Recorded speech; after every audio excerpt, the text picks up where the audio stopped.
साथ ऐसा क्यों हो रहा है भगवान परशुराम? मेरी विद्या, मेरा साहस, मेरा सामर्थ्य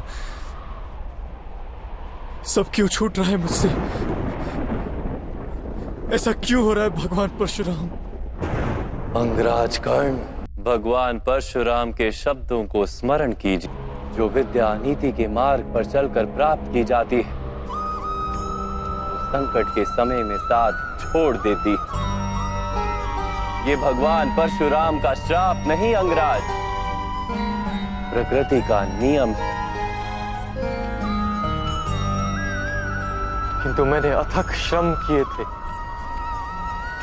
विद्या प्राप्त करने के लिए वासुदेव। फिर मुझे क्यों मेरी विद्या का विस्मरण हो गया?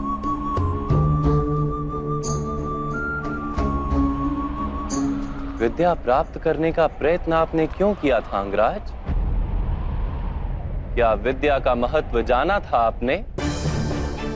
क्या विद्या प्राप्त करके समाज को लाभ देने की इच्छा थी आपके हृदय में? या केवल अपने अपमान का प्रतिशोध लेने हेतु आपने विद्या प्राप्त की? वास्तव में विद्या प्राप्त करने हेतु श्रम की तो आवश्यकता ही नहीं होती, केवल एकाग्रता और समर्पण पर्याप्त है। ज्ञान तो आत्मा का सहज गुण है और आप बुद्धिमान। आप ही बताइए, विद्या ग्रहण करते समय मन एकाग्र क्यों नहीं रहता? जब ज्ञान को मनुष्य साधन मानता है, किसी अन्य वस्तु को प्राप्त करने हेतु ज्ञान ग्रहण करने निकलता है, तब ज्ञान ग्रहण करते समय उसका मन स्थिर नहीं हो पाता। ज्ञान उसकी आत्मा का गुण नहीं बन पाता। जैसे रंग वस्त्र का अपना गुण नहीं होता, इसीलिए सूर्य प्रकाश में तपकर रंग छूट जाता है। जो व्यक्ति अमूल्य ज्ञान का मोल जानकर ज्ञान प्राप्त करता है, वो उत्तम बन जाता है। किंतु जो व्यक्ति कुछ और प्राप्त करने के आशय से ज्ञान प्राप्त करता है, वो जीवन भर श्रेष्ठ बनने की स्पर्धा में लगा रहता है, किंतु उत्तम नहीं बन पाता। आपने भी ज्ञान प्राप्त किया किसी आशय से, भगवान की शरण में रहकर भी आपका मन शांत नहीं हुआ। आप प्रतियोगिता करते रहे कहीं दूर बैठे अर्जुन के साथ। ज्ञान प्राप्ति का आपका आशय ही अनुचित था। तो इस विद्या का विस्मरण कैसे नहीं होता अंगराज? कैसे नहीं करता मैं प्रतियोगिता वासुदेव? कैसे समझौता कर लेता अपने जीवन के साथ? ये समाज निरंतर ही मेरी संभावनाओं को कुचलता रहा है, मेरी शक्ति को सम्मान नहीं दिया, मेरे स्वप्नों को स्वीकार नहीं किया, सदा ही सूत पुत्र कहकर अपमानित करता रहा है मुझे। ईश्वर की दी हुई संभावना मनुष्य का अधिकार है वासुदेव, और यह समाज किसी को उसके अधिकार से किस प्रकार वंचित कर सकता है? अवश्य ही ये घोर अपराध है राधे। जाति पाति का भेद करना और इन मिथ्या भेदों के आधार पर किसी मनुष्य को या समाज के किसी भाग को अधिकार से, अवसर से, संपत्ति से या सम्मान से वंचित रखना मानवता के विरुद्ध है। तो फिर मेरा क्या दोष है वासुदेव? यदि मेरे मन में असंतोष जन्मा, यदि मैंने प्रतियोगिता की, यदि मैंने बलपूर्वक अपना अधिकार प्राप्त करने का प्रयत्न किया, तो मेरा क्या दोष है वासुदेव? एक समय था अंगराज, जब कृतवीर के पुत्र कार्तवीर अर्जुन नाम के एक क्षत्रिय राजा ने महर्षि जमदग्नि की हत्या कर दी। महर्षि के पुत्र ने क्या किया जानते हैं आप?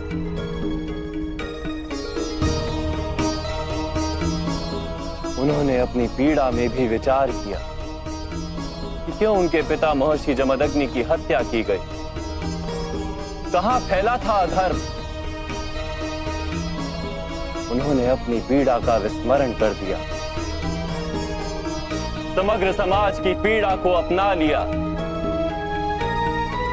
और अधर्मी क्षत्रियों का नाश कर समग्र आर्यवर्त को शुद्ध करने को जीवन मंत्र बना दिया। वो केवल प्रतिशोध लेकर बैठते तो आज भगवान परशुराम नहीं कहलाते।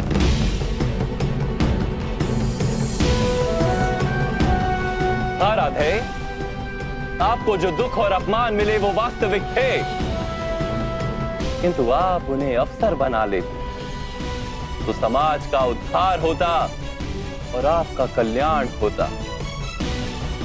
आप जैसे शक्तिमान मनुष्य का आधार यदि अन्य शोषित और पीड़ित लोगों को मिल जाता तो कितने जीवन सुख से भर जाते। आपके पास संभावना भी थी, सामर्थ्य भी था और उस पीड़ा का अनुभव भी था, किंतु आपने अपना जीवन उन्हें समर्पित नहीं किया। आपने अपना जीवन समर्पित कर दिया दुर्योधन को, जिसके पक्ष में केवल अधर्म था और कुछ नहीं।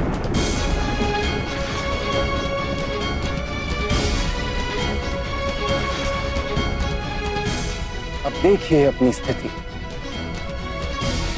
आप दुर्योधन के पक्ष में खड़े रहे, आप पांचाली के वस्त्र हरण जैसे पाप के भागी बने,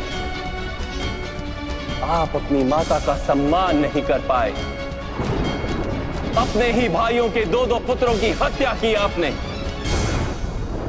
और आज अपना धर्म गंवाकर, अपनी विद्या गंवाकर, अपना संतोष गंवाकर अपने ही अनुज के हाथों मरने के लिए सज्ज खड़े। आप यथार्थ कह रहे हैं वासुदेव।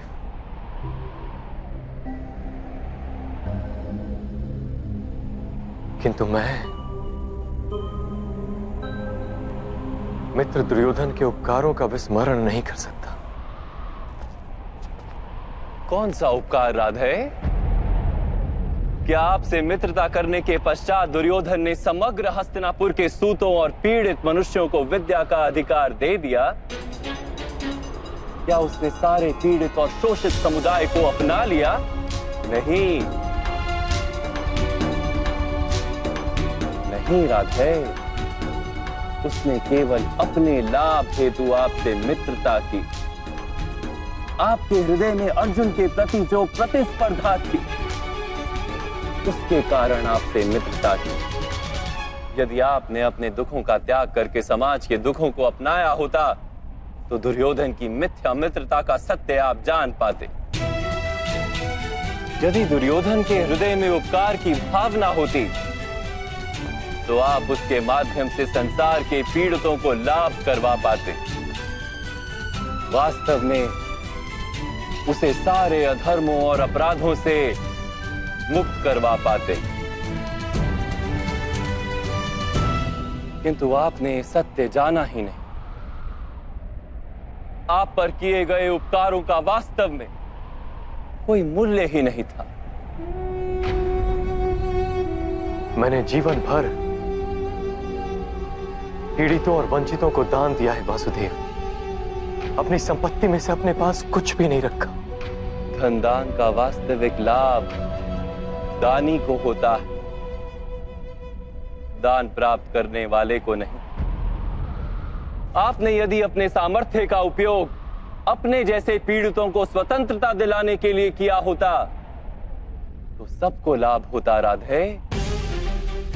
आप कहते हैं कि समाज ने आपकी संभावनाओं का नाश कर दिया, किंतु ईश्वर द्वारा दी गई उन संभावनाओं का मूल्य तो आपने जाना ही नहीं।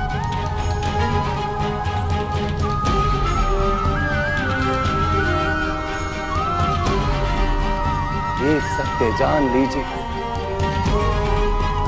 जो व्यक्ति समाज के लिए जीता है उसे स्वयं भी लाभ होता है, किंतु जो व्यक्ति केवल अपने लिए जीता है वो स्वयं को और समाज को, दोनों को हानि पहुंचाता है। कुरुक्षेत्र में आज जो विध्वंस हो रहा है, उसका कारण ना दुर्योधन है और ना ही मामा श्री शकुनी। ये पाप 3 महारथियों का है। महामहिम भीष्म, गुरु द्रोण और आप राधे। आप तीनों ने यदि अपने माने हुए धर्म का त्याग करके समाज के कल्याण का विचार किया होता, दुर्योधन को सहायता नहीं दी होती, तो ये युद्ध ही नहीं होता। आप उचित कह रहे हैं वासुदेव। इस समाज को जितनी हानि अधर्मियों से नहीं होती, उससे अधिक हानि धर्म जानने वालों की निष्क्रियता से होती। इस महायुद्ध का पाप हमारे सर।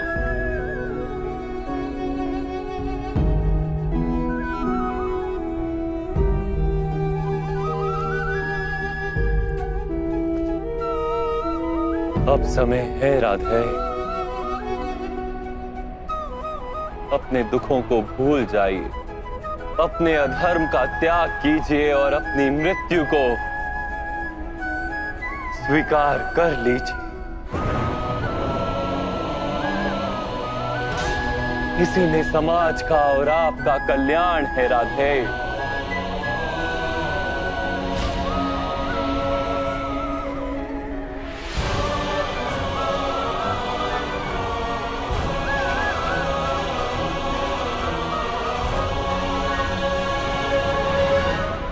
मैं आपका आदेश स्वीकार करता हूं वासुदेव, मृत्यु का भी स्वीकार करता हूं।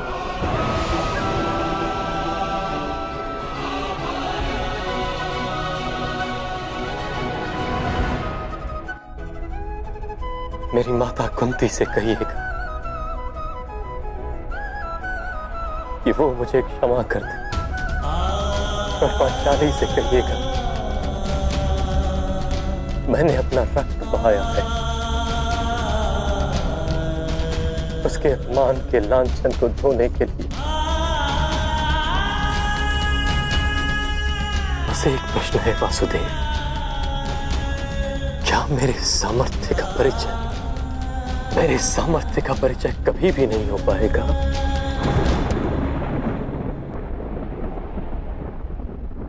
राधे, जब आपके हाथ में धनुष नहीं,